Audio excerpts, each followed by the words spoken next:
Welcome back. Halftime here at UT Dallas. The Comets taking on the Crusaders of Mary Hardin Baylor. Our halftime guest is the head golf coach of UT Dallas, Butch Edge. Butch, thanks for the time. Thanks for having me. Hey, let's go back before we talk about this year and let's talk about last year and what an incredible experience it was for the women's team, winning the conference for the first time in program history, going to Michigan for the NCAA tournament.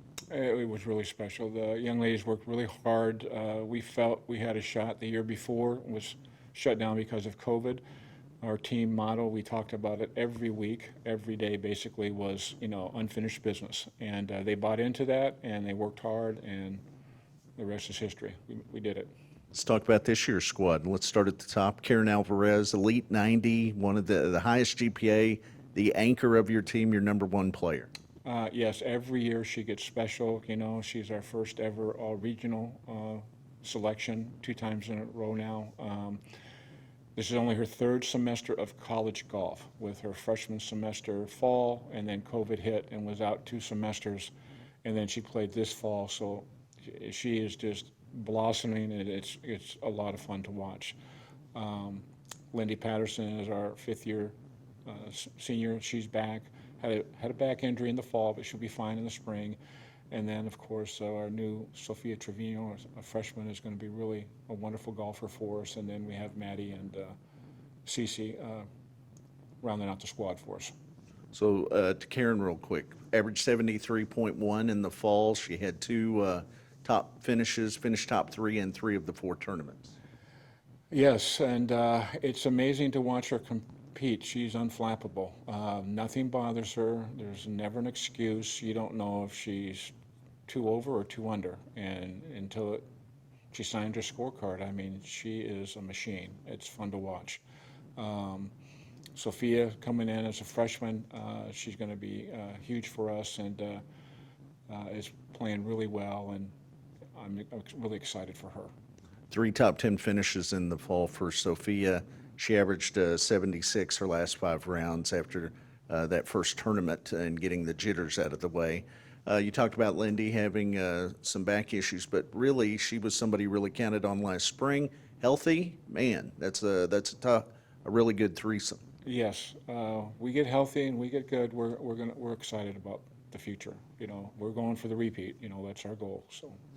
Maddie Vilvin, Cece, they both went to Michigan last year, saw what it takes to compete at that level. Obviously, that experience, not just for them, but for the entire team, to experience Michigan in the national tournament, a springboard for this spring. It's going to be great to watch them. They're improving every week. They're getting better, and it's just not the physical part of it. Tournament golf is not like any other golf. I mean, it's about the mental side of it, and they're getting stronger mentally and competing, and it's going to be fun to watch. The men's team, very young, a lot of freshmen, 2-year freshmen or true freshmen, but you got one at the top that can lead the way. That is Ryan Kropp, an All-American from last year that really had a big year for you. They had a great year for us, our first All-American in 18 years, also in the classroom academic All-American. Jared Harvey's back as a 5th-year senior. With those 2 guys rounding off, and Archer's back as a sophomore last year, all conference. The freshmen are battling, and it's good. The competition's good, and it's going to make us really good. So a quick bit of trivia: 5 of the top 12 all-time rounds are kids that are playing. Jared Harvey, Ryan Kropp, Daniel Schaffner, a freshman who played last year, a 2nd-year freshman. So even though there's a lot of youth, there's some people that can really go low. Yes, and again, it's over the years we've changed the culture a little bit, and young men are buying into it, and we're getting some quality golfers, quality students, and it's looking really bright for us in the future. Talk about some of the other freshmen real quick. I know you mentioned Davis Archer. We talked about Daniel Schaffner. A couple of the others. Advent Schutke, Andrew Chow, Kate Eldridge, Nick Jackson, Jarrett Grinnell, Davis Grindle. These are some really fine freshmen, so it's going to be exciting to watch their development. Top 40 after the fall. You're ranked in the 30s, kind of the sleeping giant, kind of sneak up on them. Is that the game plan? Well, we hope so. We kind of stubbed our toe up in Oklahoma. We, you know, for whatever reason, it wasn't one player, it was all five of them. And so we finished strong at our conference preview, and we're getting ready for the spring. And as I said, for both programs, it only matters for 1 weekend in April, and that's our focus, is that we want to win the conference championship, both programs, and go to the Nationals. Preparing for April. I like the schedule. Talk about it.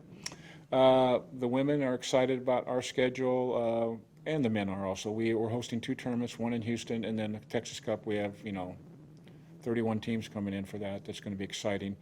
The women are going to Arizona. The men are playing in the DBU tournament again this spring, which they get to compete against D1 and D2 athletes. So everyone's excited about the spring. So before you head out to a tournament, go to shopcomets.com. You can pick up some apparel. Be there to support the Comets throughout the spring season. Butch, thanks for the time today. Thanks for having me. When we come back, second half between Mary Hardin Baylor and UT Dallas. After this, you're looking at Comets basketball.